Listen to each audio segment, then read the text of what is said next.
John here from Fast Films, and today we're going through a 2007 comedy-drama movie called Meet Bill. The movie opens with Bill in soliloquy of a life he doesn't enjoy. While he's deep in thought, a student rushes into the toilet block and begs Bill not to tell the principal of his presence. The principal comes in and asks Bill if he saw any student, which Bill denies. The principal then leaves and the student comes out, offering Bill a tip for his loyalty, which Bill rejects. After a donation show from Bill's father-in-law, Mr. Jacoby, Bill walks down the hallway and accidentally hits Jess, his wife, and Chip, someone Jess might be dating secretly. Bill is suspicious but acts calm. In the evening, Mr. Jacoby introduces Bill to his partners, one of who urges Bill to buy into a donut franchise. During the dinner party, Bill drops his cell phone number after calling someone regarding the franchise. The next day, the student from yesterday who is nicknamed the Kid walks into Bill's bank, asking for mentorship. Bill asks why and the conversation digresses into bank tours. Bill gets home and overhears Jess on a phone call. His suspicion arises and he is almost caught eavesdropping. He grabs a chocolate bar in the kitchen and Jess joins him there. He asks who was on the phone with her and she says it's her mother, but he doesn't believe her. A brief conversation goes sideways for both parties and she leaves him in the kitchen with a... This guy looks like a good degenerate, isn't it? A brief conversation goes sideways for both parties. Look at him. And she leaves him in the kitchen with a smile on her face. Later that night, while watching TV, she tells him to cut down on sugar. They eventually have another discussion that makes him tell her not to be so dependent on her father. Later on, Bill is preoccupied with thoughts of the past few days, still obsessing over Chip. A fellow worker walks into his office and briefs Bill about his next few hours and his schedule for Saturday. Bill gives 3 students who had been waiting a short tour and afterwards attends a meeting with potential investors. Later, he stops by a minibar where he meets an old schoolmate, Charlie Sherman. They enjoy some male bonding. Bill finds his way to his brother's place, whose name is Sergeant, and they discuss Bill's father-in-law. Bill notices Chip's program advertisement playing on TV. He asks to borrow his brother's video camera, which he plants in Jess' room. On a Saturday, they go hunting. Bill isn't pleased as he hates hunting. After hunting, Bill, the surgeon, and her husband go back home to watch the clip from the security camera. Guys, I have to stop the video. Guys, I cannot be the only one. It's just comical. As I think this guy's haircut is just funny. It's just such a piece of shit. I like the guy. I think he's handsome. His haircut is so dark. It looks like he's wearing a toupee. From the security camera, Bill is nearly caught by his wife, but he scales through. Sadly, it's true. Jess was cheating with Chip and this annoyed Bill. In the next scene, he storms to their house and confronts Jess, who goes on the defensive by saying he invaded her privacy. He refuses to give her the tape when she demands for it. He drives over to where Chip is having a live show and punches him in public. He's taken into custody and the scene goes viral. He is labeled as the deranged fan of Chip Johnson because of the cutout image of Chip he kept in his wallet. The next day, when Bill is applauded by the students as he makes his way up. After a program Bill anchored, a student named John walks up to Bill and says it's fine to still keep him as a mentor, although Bill objects. John cuts off group mentoring with Sarah and Chu, the other 2 students, choosing to stay with Bill. By the way, the tape has gone wild at Bill's office, but they all try to hide it from Bill's father-in-law. Later, Bill reaches his home and he's still not pleased with Jess, who is only concerned about Chip's reputation and hers. She walks away and says she's going to talk to Chip about his tape. In the next scene, Chip opens his door. He gets surprised to see Bill and Jess and asks that Bill leave his property. This makes Bill attack Chip again, dragging him out of his house. Bill's fight with Chip appears on the news and Bill gets locked up again. Sergeant bails him out. The next morning, Bill's friend named Paul invites him to again. Sergeant bails him out. The next morning, Bill's friend named Paul invites him to go swimming. He declines, saying it is too early. After much persuasion, he opts in and dresses up for it. He feels relieved as he swims. The next day at work, while on a site inspection for the donut factory, random people shout at him because of his famous issues with Chip. The owners of the factory named the Whitman factory also request to see Jess, but he lies that she's sick and would not be able to attend their meeting. They then decide to see his operations and he then takes them to his office. Waiting for him in the office is the Kid, who Bill is still mentoring, and Bill introduces them to each other. As they converse about Bill joining the Sweet Donuts business company, he gets a knock on the door. He goes out to answer the person at the door and it turns out to be Sarah, his coworker. Sarah complains about them exempting her from the hunting they all went for the last weekend, saying it was discriminatory. Bill sarcastically affirms it and hurriedly gets back into the office. They finally conclude their discussion and end their meeting. Later on, Bill sees the kid trying to fix a billboard where Bill's face is, and this makes Bill consent to them going out together. They go to a shopping mall where Bill gets a telescope among other things. At night, he's seen spying on Jess with his telescope as she has a discussion with Chip about the tape. Jess thinks the tape brings Chip to the spotlight positively, but he thinks otherwise. As Chip leaves the house, Bill continues to spy on her, even as she is with nothing on. He then places a call through to her, asking to pick her up the next night for dinner. He later notices his student also watching. As Bill struggles with the kid to stop watching, Jess looks down from her window and sees Bill. This pisses her off and Bill starts to apologize, saying he came to get his clothes. She gets him his clothes and tells him to stop spying. Later that night, he prepares for the next night with Jess. He also goes swimming. Bill accepts to go out to the shopping mall with the kid the next day after school.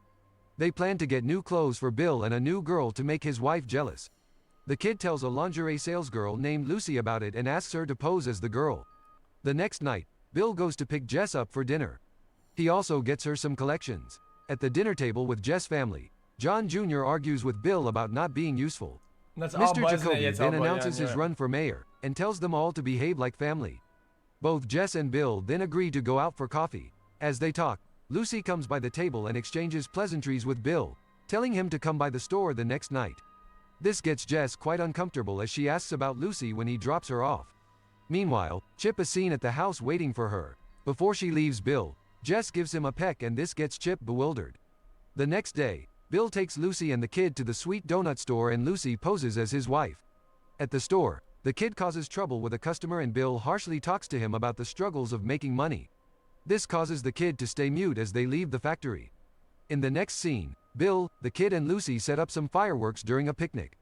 The kid frightens Bill with one while he's deep in thought and they begin to play with the fireworks. Later on, they go to prepare the venue for the program. Sargent comes in the meantime and argues with Bill. In the next scene, Jess stops by at Bill's workplace to ask if Bill would be free that evening, claiming she came to see her dad. After having so much fun, Bill then drives back to his tent in his brother's backyard with Lucy and her friend. The kid requests to sleep over at Bill's place and he reluctantly accepts. The kid then urges Bill to make out with Lucy's friend that night and change his story of sticking to just one person. On getting home, they all begin to dance, passing smoke around until they get high. Lucy tried to attract Bill afterward and makes out with him. In the next scene, at the golf course, Bill sees Sarah coming in with Jim and James. He also sees Chip and Jess and quickly goes to tell the kid and Lucy that they have to get Jess out of the place. He then grabs Lucy's hand and pulls her along while he tries to call Jess, who is speaking with Chip. Just then, Chip exerts the restraining order against Bill, and two security men grab Bill to throw him out. After this, Bill drives carelessly and suddenly steers off-road when some animals run into the middle of the road. He's badly injured and pops out of the car. The fireworks in the boot are then triggered and they shoot up into the sky. The attention of the attendees is called to the site and they go to see what's wrong. Bill flees the scene immediately and the kid later comes to pick him up in a golf cart and takes him to the hospital. In the next scene, the kid goes to a pub with Lucy. They agree to be friends and Lucy even pays to be friends with him because she says that she likes hanging out with him. Later on, Jess later visits Bill at the hospital where he explains to her that he is already fed up of depending on Jacoby for a livelihood. He tells her he loves her but their lives suck by depending on her father's money. He also declines when Jess asks if she can give him a ride. In the next scene, Bill goes home and looks himself up in a mirror. He cuts his hair low and shaves. He changes his wardrobe as well. He later goes to tender his resignation at Jacoby's office, stating directly that he doesn't belong in his company.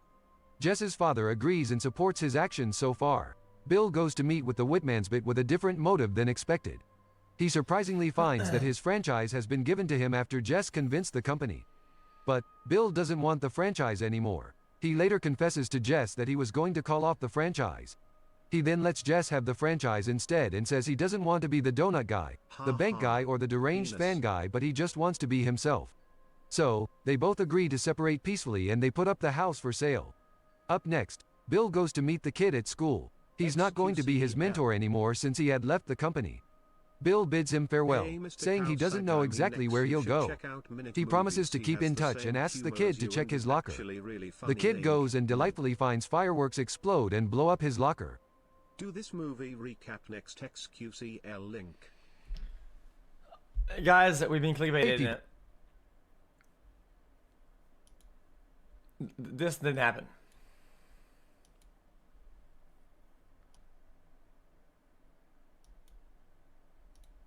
Today I will show you a comedy film from 2020, titled Honest Candidate.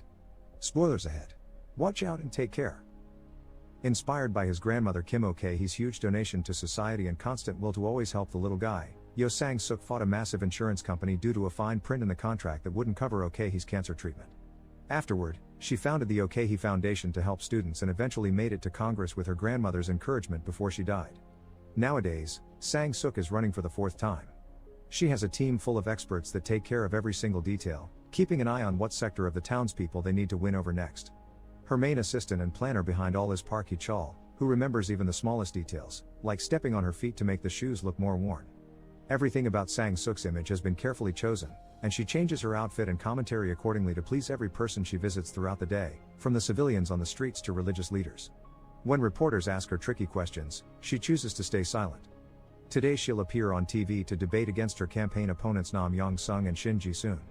When Yong-sung makes her awkward questions about shady financial dealings with the Ok-hee Foundation and her son's dual citizenship issue, Sang-suk quickly turns it around by mentioning rumors about him making money on stocks and clarifying she just lives in a small apartment, built on the trust and values left by her grandmother. As soon as she mentions her, she pretends to become emotional and be hurt by Yong-sung's accusations.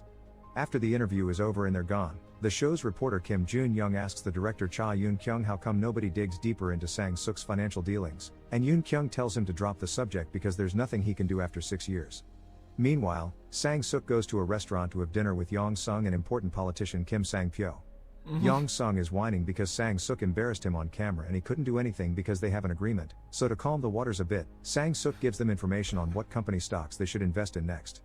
Unaware to them, someone is recording this whole conversation through a hole on the painting in the room.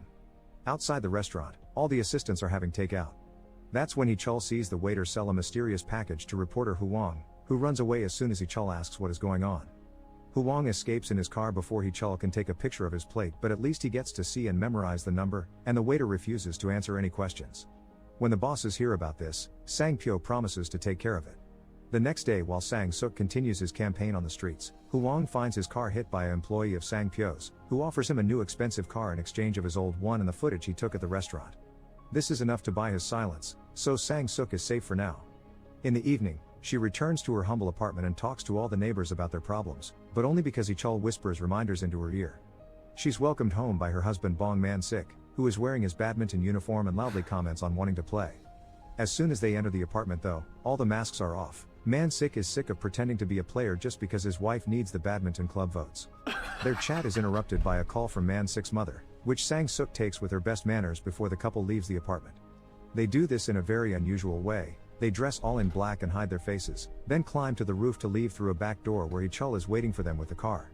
It turns out this humble apartment is also part of the campaign charade, and their real home is a very fancy house that includes a foreign maid that doesn't speak Korean.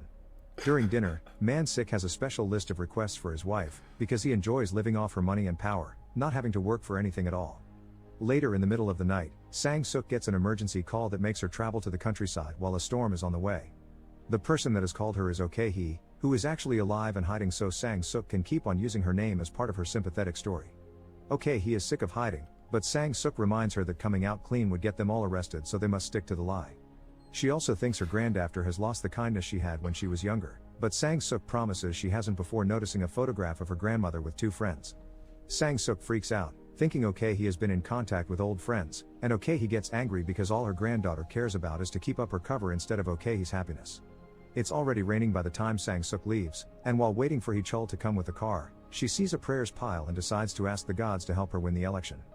Back in the house, Ok-hee prays as well, asking the gods for Sang-suk to stop lying. At that moment, lightning hits the prayers pile. The next morning, when Sang-suk comes down for breakfast, Man-sik tells her his mother called and she insults her without meaning to over and over, not understanding what's wrong with her mouth.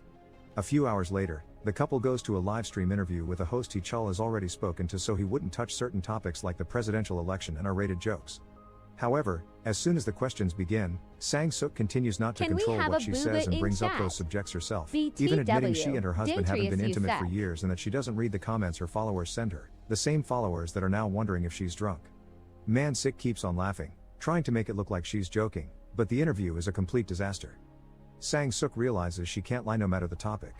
After her husband leaves because she calls him an unemployed leech, she and Hee-chul go to a bookstore to do the presentation of her autobiography. But things keep getting worse there. She admits she didn't even read the book because a ghostwriter wrote it, that they paid off the reviews, and that a new bookstore in town is bad news for politicians because it helps people to be less dumb. Hee-chul follows Man Sik's idea and keeps on laughing to make it look like jokes, but Sang Suk gets too nervous and ends the presentation by freaking out and taking off her wig. Her weird behavior goes viral on the internet, and Jun Young decides this is the perfect moment to dig deeper into her story. In the evening, he goes to her apartment building to see if it's true that she lives there and is shocked to find her mailbox full of utility bills. Before he manages to put them back though, he can hear her and Hee-chul arriving, so he hides before they can find him. Hee-chul checks the mailbox before taking Sang Suk to her apartment, and as soon as they get into the elevator, Jun Young puts the bills back and runs away. When Hee-chul comes back down, he notices the mailbox is full now and immediately gets suspicious, so he runs out of the building and sees someone escaping on a car. This time he's ready to take pictures with a camera pen, but they're all blurry, so he checks the security camera on his car instead and sees Jun Young investigating the area. Moments later, Sang Sok and her husband go to their fancy house, where Man Sik's mother is waiting for them unannounced. Unable to lie, Sang Sok insults her and treats her cruelly, causing her to leave in tears. The curse is so bad and accurate that Sang Sok can't even show sympathy for Man Sik. She's actually super happy that the old hag won't visit for a while. The following day, Sang Sok goes to see a doctor, an acupuncturist and even a shaman, but none of them is able to help them, so Hee-chul decides to hire a campaign expert that has even helped presidents in the past, Lee Woon-hak. Woon-hak begins by calling some inside contacts of his and gets Sang Sok to appear with various important institutions as support, like soccer clubs and military. Then, they upload to the internet an embarrassing picture of Yong Sung to hurt his image. They also manipulate the most searched results online and clean all of their opponents' flyers to replace them with her own. Honesty isn't the only one of Sang Sok's problems though. There's a car around town playing in its speakers a speech about Sang Sok's son, who she gave birth to abroad for a second citizenship and so he could avoid military service, but now he can't be found by prosecutors. To solve this problem, Man Sik travels abroad to find their son Bong Yoon-ho and bring him back to Korea to send him into military service. After forcing him to get a haircut, Sang Sok convinces him to join the military in exchange for a hefty payment, which Yoon-ho accepts. The next day, Woon-hak wants Sang Sok to give a press conference on her story about having a baby aboard, but Sang Sok explains she can't read that because it's a lie. She never gave birth to Yoon-ho, he's Man Sik's son with another woman. It's not just the matter of the lie, she doesn't want Yoon-ho to find out about this through a press conference. He may not have come out from her, but he's still her son. To avoid this issues with the impossible lie, Sang Sok spends the night in a freezing bath filled with ice cubes, so when the time for the conference comes, she passes out before she can finish that sentence. Sang Sok is sent to the hospital, where the TV is showing the latest news. The fact Yoon-ho isn't her biological son has somehow reached reporters' ears. When she's finally discharged, they're waiting for her outside, but she only tells them she won't be using her family as part of the campaign anymore. Some viewers decide to respect her for having raised a kid that isn't hers. Unaware that Jun Young is following her, she goes directly to the fancy house to check on his son's emotional state at hearing the news, but it turns out he's known since he was 8. Man Sik told him while he was drunk, and Sang Sok throws him in the swimming pool as punishment. Meanwhile, Jun Young secretly meets with Sang Sok's maid, who does speak Korean after all, to see if he can get some secrets from the inside. Some days later, Sang Sok is doing a presentation at a theater by using carefully written true phrases about things she's already done for the city. Suddenly, she's interrupted by Ji-soon, who has shown up to accuse her of being in a bussiness arrangement with the insurance company she once fought against.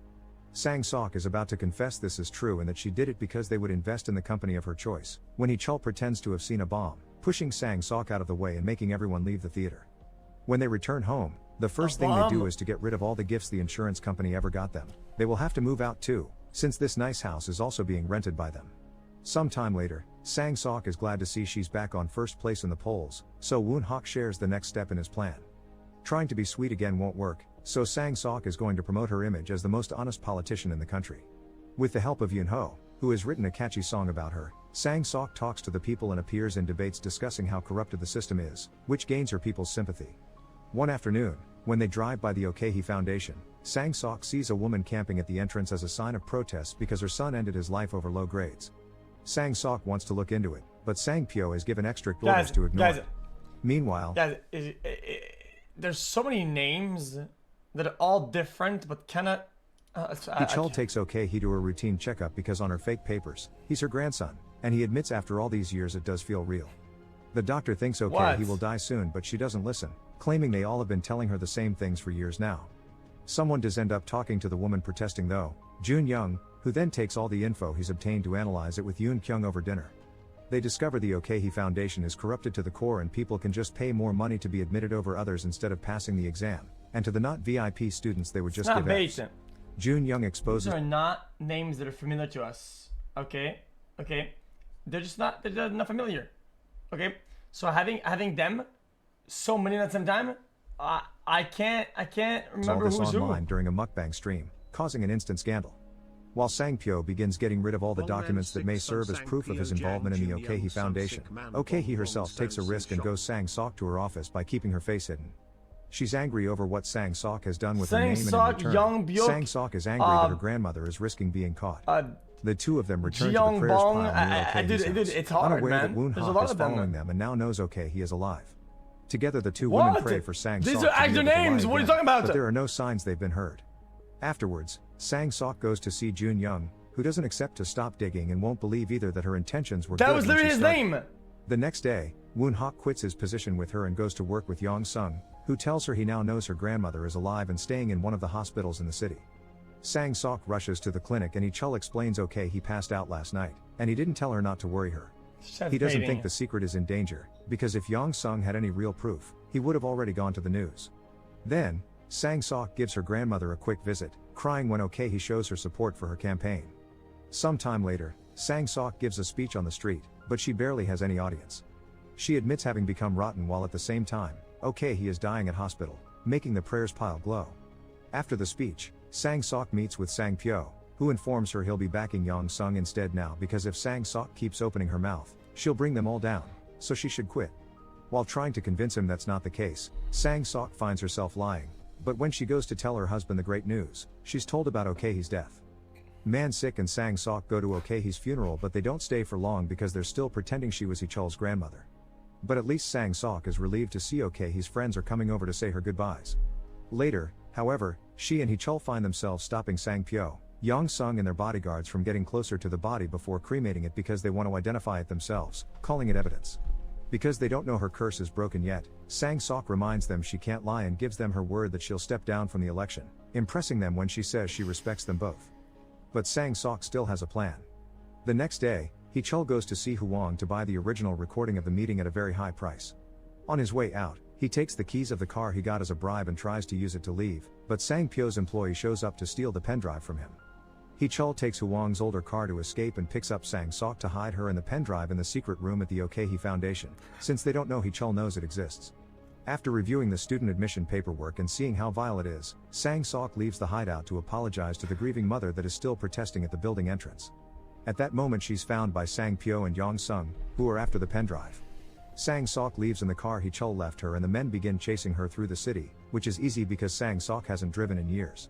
Eventually they corner her in a street that has been closed because of an accident, but luckily, Chul and Man Sik arrive to help. While they fight the bodyguards, Sang Sok struggles against her former politician friends until she finally manages to get out and run back to the main street to get a taxi. After checking the pendrive is safe where she hid it in her hair, she takes a moment to remember everything she's learned so far and comes to terms with what she has to do. She tells the taxi driver to take her to the TV station, where she hands the pendrive to Jun Young so he can have the big scoop. The next day, she offers a press conference only 2 people are attending, but when she's about to come clean and confess everything, the hall is suddenly flooded with reporters that want to know what kind of game she's been playing. It turns out Huang got the pendrives mixed and instead of giving Chul the one with the dinner Sang Sok had with her opponent, he gave him the most expensive one in his collection, a compilation of videos that incriminate various congressmen and criminal activities that go from harassment and gambling to urinating in public.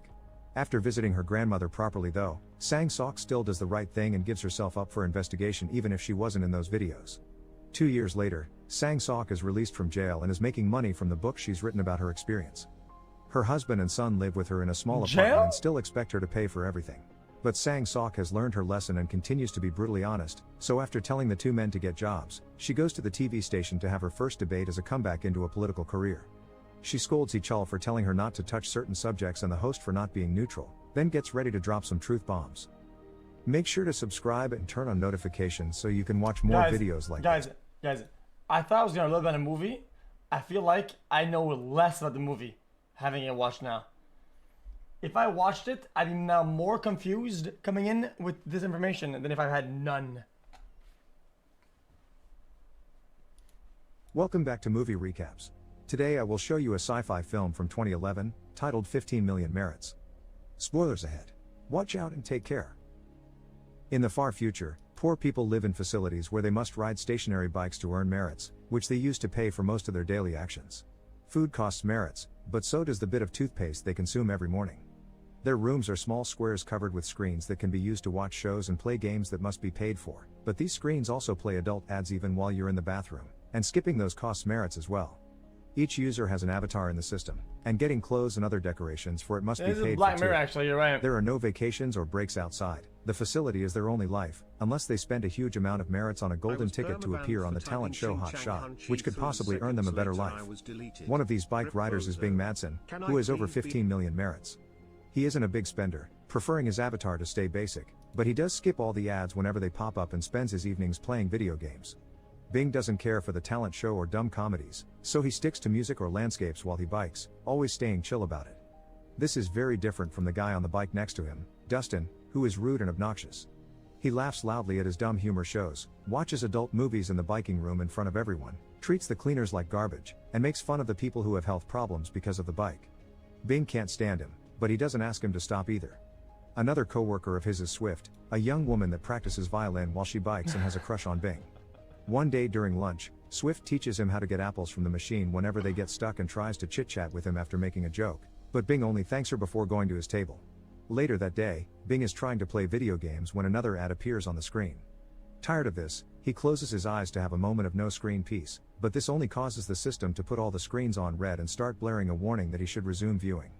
Bing gives up, opens his eyes and, seeing as he has merits to spare, he decides to watch an adult movie for the night. The next morning, he notices there's a new co-worker in the elevator, a beautiful girl called Abby Khan. One of the bikers isn't on his station either, and that's because he couldn't take it anymore, so he became a cleaner, which Dustin makes fun of him for. Later, in the bathroom, Bing hears a beautiful singing voice. Who watches adult movies though? Like seriously, I feel like you click in the middle to the part that you want, and then you skim through, and then you just either you're done or you're not, and then you skim another one. Abby. Starting to develop a crush on her, Bing tries to talk to her, but he doesn't know what to say. His awkward attempt at conversation is interrupted by yet another ad appearing on the screen in front of him, so they can't do much more than just go back to work. Abby takes over the bike that was freed by the guy that became a cleaner, and Bing keeps on glancing at her while he rides, which makes Swift jealous. During lunch, Abby uses the paper bag the apple comes in to make an origami penguin, but when she puts it on her bike as decoration, the cleaner takes it away because it isn't allowed. It's at that moment that Bing notices Abby glancing back at him, so when he goes to bed later that night, he can't stop thinking about her and keeps on singing the tune he heard from her in the bathroom. When he sees the ads for Hot Shot on the screens, he gets an idea. The next day, Bing sees Abby's apple got stuck in the machine and teaches her how to get it out, taking the chance to start a proper conversation this time. Abby just turned 21, which is the age people are taken into the biking system. She wanted to go to the same facility as her sister, but that one is full, so she's here now. Bing uses the same joke about healthy food that Swift had used on him and explains how the unhealthy food is cheaper, but you gotta burn it later, and then you'll want even more sugar, creating a vicious circle. He also tells her he heard her sing and thinks she has a beautiful voice, but Abby downplays it, saying it isn't a big deal and it's just a song her family has passed from mother to daughter for years. Believing she has the skills to go big, Bing mentions she should go to Hot Shot, and if she doesn't have the 12 million, then he'll gift them to her. It's money he got from his brother when he died last year and he almost never uses it. He doesn't want new silly apps or clothes for his avatar. It's all confetti, and what he wants is something real, something new and out of the boring routine. Bing thinks Abby has that, so after he insists a lot, Abby accepts to go as long as he keeps her company. Later when he's back in his room, Bing discovers that the ticket costs 15 million, not 12, which would leave him with only 9,000 merits left.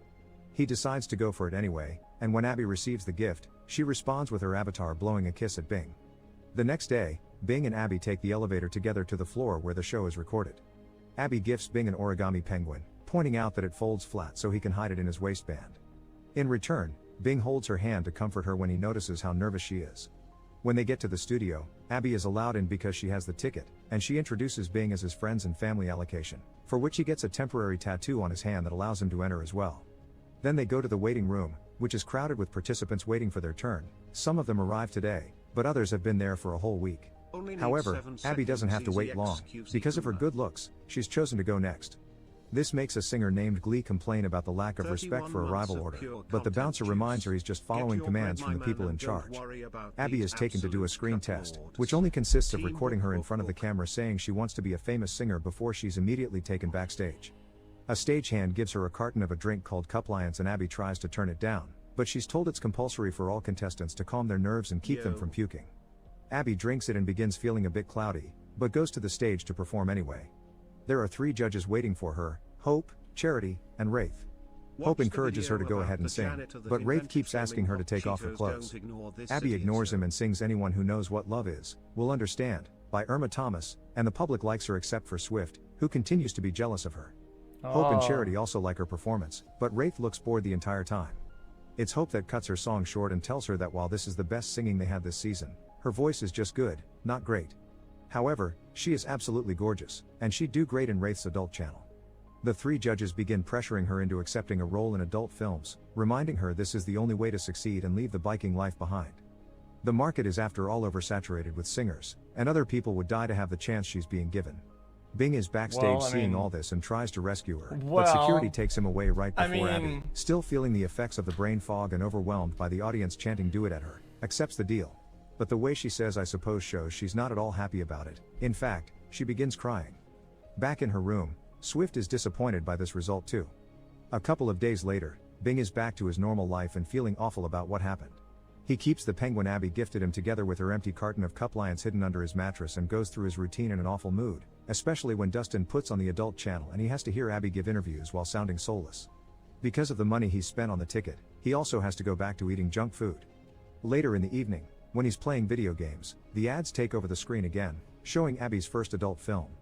Bing doesn't have enough money to skip it, so he covers his eyes, but the blaring alarm is so high-pitched that he can't stand it for more than a few seconds. After opening his eyes again, he tries opening the door, but portals are disabled during commercials.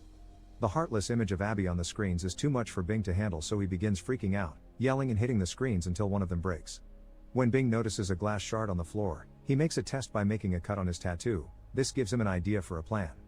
From then on, Bing begins living a frugal life, concentrating on saving merits. He's the first one to show up at the bikes in the morning, uses just the tiniest drop of toothpaste, and doesn't buy food anymore. Instead, he takes apples stuck in the machines and leftovers from the tables. In the evenings, instead of playing video games, he practices a dance routine before crashing on the bed completely exhausted. Eventually, Bing manages to make back 15 million merits and uses it to buy a ticket for Hot Shot. The day of the show, he takes the shard with him by hiding it in his clothes, and the metal detector doesn't sense it because it's made of glass. He's the first one to arrive, but soon the room is crowded again, and even Glee is back. The only reason he gets chosen quickly is that the bouncer is told to bring someone ethnic for a change. For the screen test, he simply says he's an entertainer, and when he's offered Cup Lions, he tells the stagehand that he's already drunk his, showing her Abby's empty carton that he also sneaked in hidden in his clothes. Once he gets on the stage, the judges don't have much to say and quickly allow him to perform, so Bing begins dancing. After a few seconds though, he pulls out the shard and holds it against his neck, threatening to make things bloody if anyone gets close. Wraith says he doesn't care if he dies, but Hope tells security to stay back and both he and Charity encourage him to speak. Bing begins ranting about the system they live in, pointing out how they use people like fodder and everyone is out of their minds with desperation, insulting the judges for making things worse. By the time he's done, the public has fallen silent with shock. However, they begin screaming and clapping when Hope calls this the most heartfelt performance they've ever had. Hope pretends to have understood what Bing is trying to say, saying he likes his stuff, and offers him to keep transmitting his message on his channel, offering 30 minutes twice a week on his streams. Charity agrees that she'd watch such passion and Wraith calls the shard a neat gimmick, so like it happened with Abby, the whole audience except Swift begins chanting "do it." The pressure is too much, so Bing gives in and accepts the deal. Some days later, Glee appears on Hot Shot and is kicked out because she's an awful singer. But now there's a new show on TV, Bing with his shard against his neck, ranting about the system with fury in his eyes. That is until the show is over, then his face takes on a normal expression as he invites everyone to tune in again next week for another speech. Now Bing is living in a luxurious apartment with plenty of fresh orange juice, a proper penguin figurine, and the view of a forest surrounding him instead of commercials. Make sure to subscribe and turn on notifications so you can watch more videos like this. Thanks for watching.